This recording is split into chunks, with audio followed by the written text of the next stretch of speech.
ইব্রাহিম আলাইহিস সালাম বললেন, ও আমার প্রিয় বৎস, আমার কলিজার সন্তান, আমি স্বপ্নে দেখেছি আল্লাহ আমাকে নির্দেশ করেছেন তোমাকে জবাই করার জন্য। সুবহানাল্লাহ বলবেন না? সন্তানকে জবাই করার জন্য নির্দেশ, বাবার প্রস্তাব সন্তানের উপরে। আল্লাহ রাব্বুল আলামিন কোরআনে কারীমের ভিতরে এই কিসসা, এই বর্ণনা লম্বা করে তুলে ধরেছেন। আল্লাহ রাব্বুল আলামিন ইব্রাহিম আলাইহিস সালামের এই প্রস্তাবে ইসমাঈলকে বললেন, ইসমাঈল আলাইহিস সালাতু ওয়াস সালাম বললেন, ক্বালা ইয়া আবাতি ফাআল মা তুমার, ওগো আমার পিতা, আল্লাহর পক্ষ থেকে যা আপনি স্বপ্ন দেখেছেন সেটা বাস্তবায়িত করুন। সাতাজিদুনি ইনশাআল্লাহু মিনাস সাবিরিন, অবশ্যই আপনি আমাকে ধৈর্যশীলদের অন্তর্ভুক্ত করেন। আমার এ ব্যাপারে কোনো দ্বিমত নাই। আপনার উপরে যার আদেশ হয়েছে, যে নির্দেশনা আপনি পেয়েছেন, এই নির্দেশ মোতাবেক আপনি কাজ শুরু করে যান। সুবহানাল্লাহ। এবার হযরত ইব্রাহিম আলাইহিস সালাম ইসমাঈল আলাইহিস সালাতু ওয়াস সালামের মায়ের নাম হলো হযরত হাজারা আলাইহিস সালাতু ওয়াস সালামের কাছে এই প্রস্তাব ইব্রাহিম যখন নিয়ে গেলেন,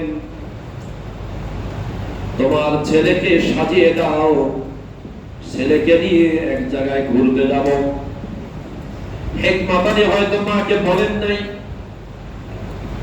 সন্তানকে সুন্দর করে সাজিয়ে দেয়া হলো, মা সুন্দর করে সাজিয়ে দিয়েছেন। বাবা ঘুরতে নিয়ে যাবে কোথাও, সাজিয়ে দিয়ে যখন চলে যাচ্ছেন ঘর থেকে বের হয়ে, শয়তান প্রথমে এসে হাজেরাকে ধোঁকা দেওয়ার চেষ্টা করেছে। তুমি তো তোমার সন্তানকে সাজিয়ে দিলে, জানো তোমার ছেলেকে নিয়ে ইব্রাহিম কোথায় চলছে? বলছে কোথায় চলছে? শয়তান বলে তোমার সন্তানকে জবাই করার জন্য তোমার স্বামী তোমার সন্তানকে নিয়ে যাচ্ছে। আসলে ঘোরা উদ্দেশ্য নয়, উদ্দেশ্য হলো তাকে জবাই করবে। নবীর স্ত্রী হযরত হাজেরা আলাইহিস সালাতু ওয়াস সালাম তিনি বললেন, না, এটা হতেই পারে না। ইব্রাহিম আলাইহিস সালাম তার সন্তানকে যতটা যে ভালোবাসে, বাবা হয়ে সন্তানকে জবাই করবে, এটা হতেই পারে না। সুবহানাল্লাহ। এবার শয়তান আবার কান পড়া দিচ্ছে, জবাই তো এমনি করবে না, জবাই হলো আল্লাহ নির্দেশ করেছে জবাই করার জন্য।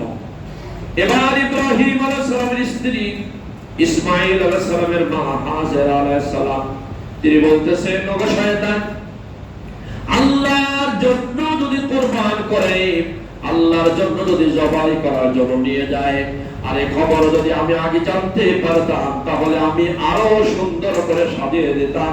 কারণ আল্লাহর জন্য যদি আমার সন্তান জবাই হয়ে যায়, আমার কোনো দুঃখ নাই, বেদনা নাই। জোরে জোরে বলেন সুবহানাল্লাহ। মায়ের কাছে শয়তান চান্স করতে পারে না। মায়ের কাছ থেকে যখন শয়তান জায়গা পেল না, তখন শয়তান এবার পিছু ধরেছে, ছেলে ইসমাঈল আলাইহিস সালামের পিছনে পিছনে যায় আর বলতেছে, জানো কি তোমাকে কোথায় নিয়ে যায়? তোমার বাবা কোথায় নিয়ে যাচ্ছে? ইসমাঈল আলাইহিস সালাম বললেন, আমার বাবা তো আমাকে ঘুরতে নিয়ে যাচ্ছে। ইসমাঈল আলাইহিস সালামকে শয়তান বলতেছে, না, তোমাকে জবাই করার জন্য তোমার বাবা নিয়ে যাচ্ছে। ইসমাঈল বলছে, না, আমার বাবা আমার কলিজা দিয়ে আমাকে ভালোবাসে, আমাকে আমার বাবা জবাই করবে, হতেই পারে না। শয়তান, দূর হয়ে যাও, গেট আউট ফ্রম হিয়ার, সুবহান ইন্দি, আমার কাছ থেকে দূর হয়ে যাও। আমার বাবার মতো এত ভালো বাবা, আমার বাবার মতো এত ভালোবাসার মতো বাবা, এত মহব্বতের বাবা পৃথিবীতে আর দ্বিতীয় জন হতে পারে না।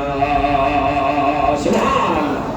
এবার শয়তান ইসমাঈল আলাইহিস সালামকে বলতেছে যে না, তোমাকে জবাই করতে যাচ্ছে যে এটা তো ইব্রাহিম আলাইহিস সালামের সিদ্ধান্ত নয়, এই সিদ্ধান্ত হচ্ছে আল্লাহ সুবহানাহু ওয়া তাআলা তোমাকে জবাইয়ের জন্য তোমার বাবাকে নির্দেশ করা হয়েছে। সুবহানাল্লাহ বলবেন না? প্রিয় ভাই ও বন্ধুগণ, ইব্রাহিম আলাইহিস সালাতু ওয়াস সালাম এবং ইসমাঈল আলাইহিস সালাতু ওয়াস সালাম জবাইয়ের জন্য চলে গেলেন। জবাইয়ের জন্য যখন চূড়ান্ত প্রস্তুতি শুরু হয়ে গেছে, জবাই শুরু করলেন। ইব্রাহিম আলাইহিস সালাতু ওয়াস সালাম ছুরি দিয়ে জবাই শুরু করেছেন। এই জবাইয়ে বিসমিল্লাহি আল্লাহু আকবার বলে জবাই শুরু করলেন। প্রিয় ভাই ও বন্ধুগণ, জবাই শুরু করেছেন বিসমিল্লাহি আল্লাহু আকবার বলে, ছুরি চালায়েছেন। নবী ইব্রাহিম সর্বশক্তি দিয়ে বিসমিল্লাহি আল্লাহু আকবার বলে জবাই করছে, কাটে না, গলা কাটে না। চিন্তা করলেন মনে হয় ছুরিতে ধার কম, ছুরি আবার ভালো করে ধারালেন, আবার বিসমিল্লাহি আল্লাহু আকবার বলে চেষ্টা করেছেন, কাটে না। আসলে আপনারা লক্ষ্য করে চিন্তা করে আমাকে বলুন তো, আল্লাহ সুবহানাহু ওয়া তাআলা কি চেয়েছিলেন ইব্রাহিমের ছেলে ইসমাঈল জবাই হয়ে যাক? এটাই কি আল্লাহর আশা ছিল?